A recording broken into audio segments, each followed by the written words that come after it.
with the Battle Voltage hits ngayon as arranged by Homer Flores, the total performer, Darren!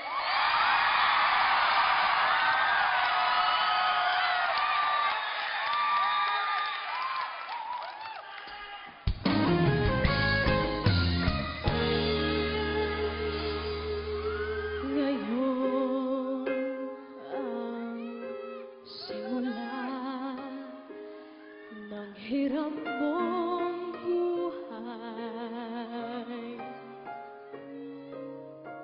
ngayon, ang daigdig mo'y bata at makulay.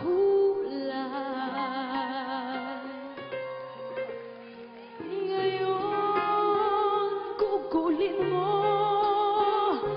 ng tama't mahusay.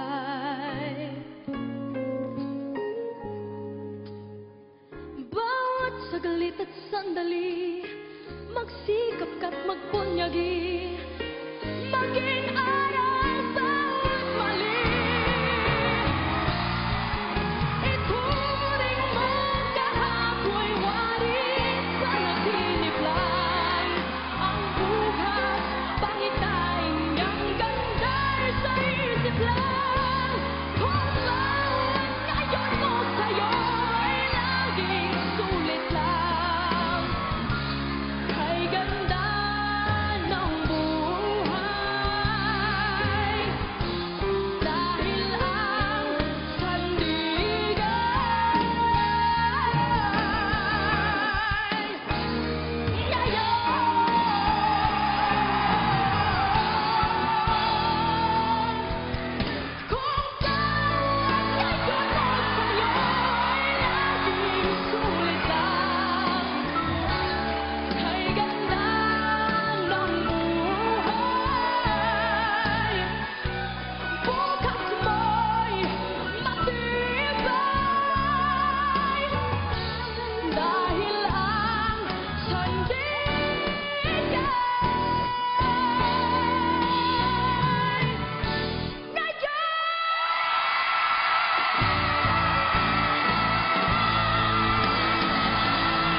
Emotional lang po, emotional ka.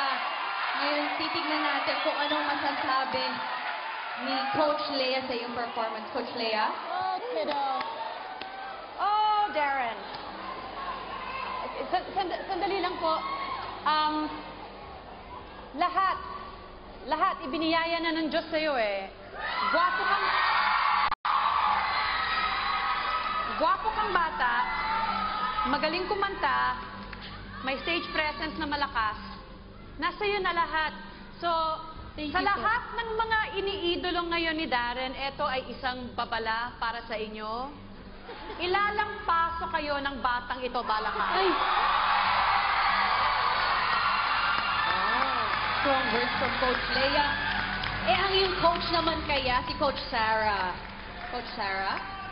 Darren, hello po. Wow! Alam mo yung feeling na binigay mo sa akin ng rehearsal, nang hina yung tuhod ko sa'yo. Ngayon, hinang-hina ako. Alam mo yung hindi ako makahinga. Darren! Wow! Teka, meron ako sasabihin eh. Darren! Diyos ko kang bata ka. Alam na namin lahat kung gaano ka ka-excellent na performer, excellent belter.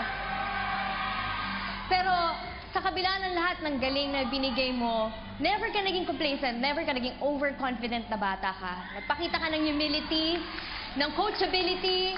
You know how to listen to your coach, kahit na ikaw lang nga yata dapat nagko-coach sa akin. Pero nakikinig ka, but meron kang sariling desisyon. Sinabi mo na gusto mong itaas yung last word mo, ngayon! Natakot ako nung una, pero ginawa mo perfectly. Talagang, Darren, ginamit mo ng napakahusay at napakatama ang ngayon mo. Ngayon, pinatunayan mo na ikaw talaga ay karapat-dapat na tanghaling Grand Champion ng The Voice Kids. Thank you, Coach. Tama ba ako, Foxers? Thank you po, Coach. Congratulations! Salamat, coaches. Thank you, Darren. Thank you.